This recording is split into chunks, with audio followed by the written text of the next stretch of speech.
you struggling with headaches and you're not sure exactly where they are coming from, and you don't have to wait for a GP to tell you that they're coming from your neck or they're tension headaches, migraines, you need to act quickly. They're ruining your day, meaning that you have to stop work, you can't play with the kids, and you've got to go sit in a room for half a day, go to bed and make sure that everything dies down. This might be starting to happen more frequently, so once a week or maybe twice a week.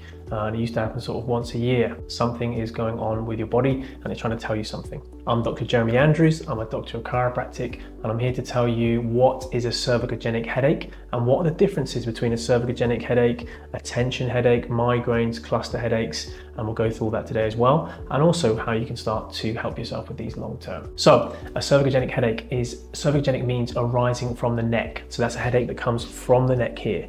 It's a referred type pain. So referral patterns are something that chiropractors love. Well, they don't love them, but they're very, very good at understanding where the root cause of the problem is and then solving that long term. The most common thing we see as a referral is sciatica. So sciatica is pain in the legs. So very often people say to us, I've got a shooting pain in the leg, it goes all the way down to the foot, I've got pins and needles, numbness in my foot. So logic would say, well, let's start working on the foot. Let's adjust the foot, let's massage the foot, let's give some exercise to the foot. But with the sciatic pain, there's absolutely no point in doing that because the pain is coming from the base of the spine.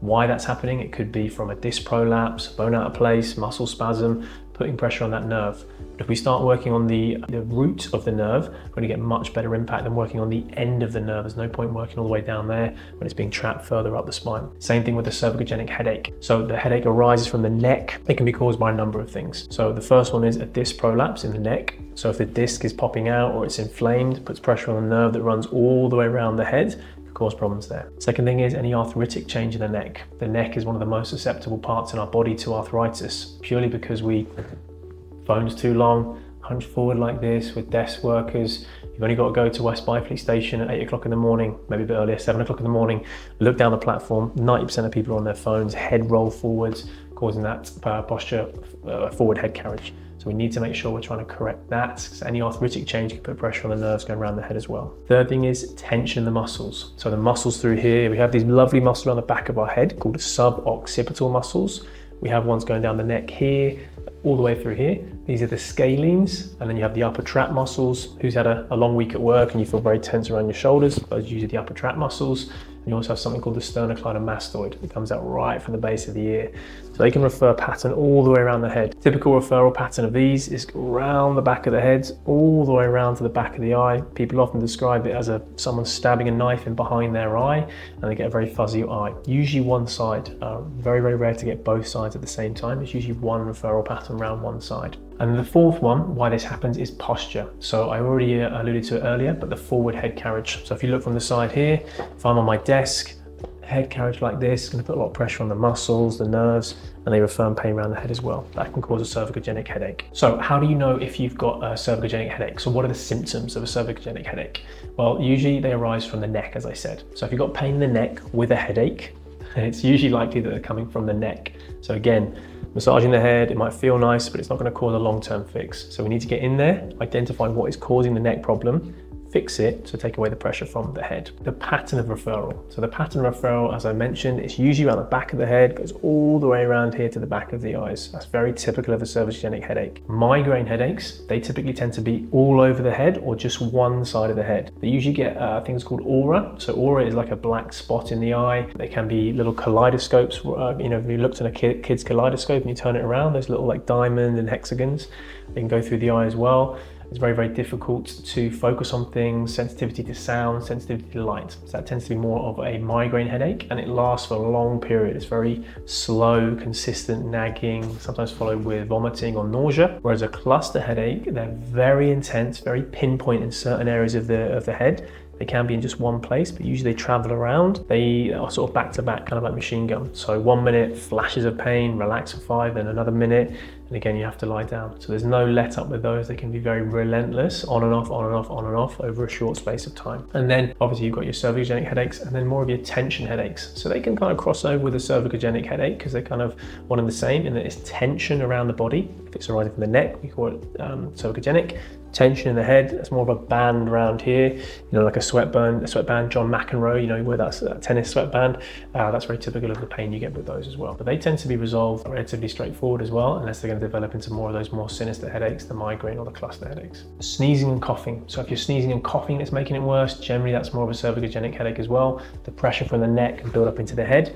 So it's very difficult to, if you've got a cold or hay fever, you're having one of those headaches, it's very difficult to stop those as well. So we know what a cervicogenic headache is. We know what's causing it. How do you treat it? So this is the most important part. How do we get this fixed ourselves? So 2 things you can do when you are struggling with a cervicogenic headache is to try and reduce tension in the neck. So if you see my last video, you'll see these exercises more clearly. But the 2 you're going to do are a chin tuck like this, double chin.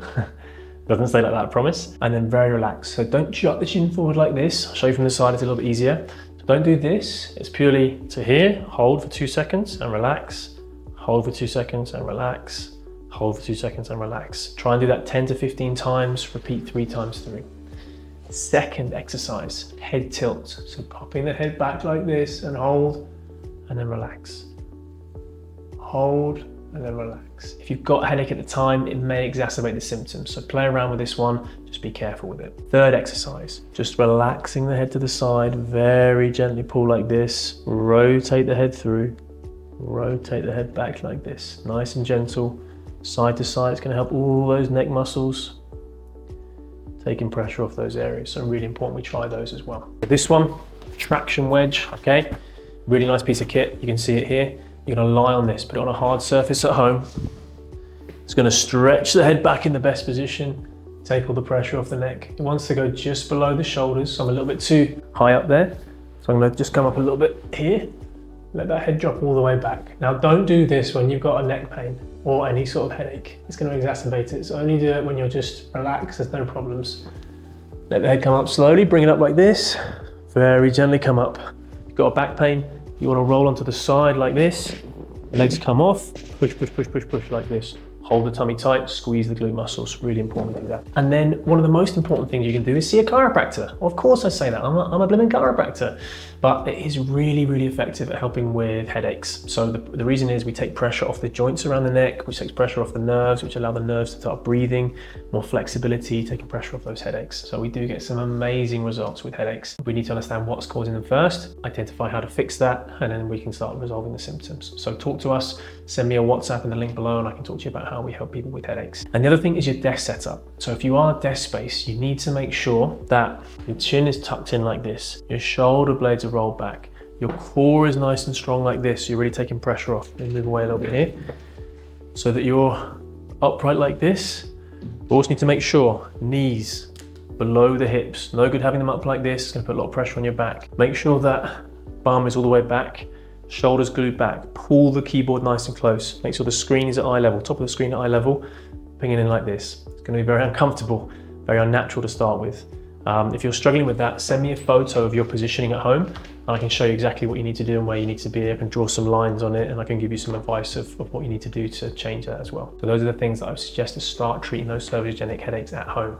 And also, it sounds silly, but keep yourself hydrated. Not with gin and tonics, although I do love a gin and tonic on the weekends. Water. Water is really, really important. You need to try and drink at least a litre a day of water to try and hydrate your body. That'll take a lot of pressure off your headaches as well. Okay, so there we go. Some things to start with to treating with those cervicogenic headaches. If you want any more advice, please let me know. As I said, the WhatsApp link is below there. So send me a WhatsApp. I can give you some more tailored and specific things to do. Please, as always, if you like this video, then share it with your friends. Please subscribe to the channel. It really helps us to help more people like yourselves that are struggling. Thank you.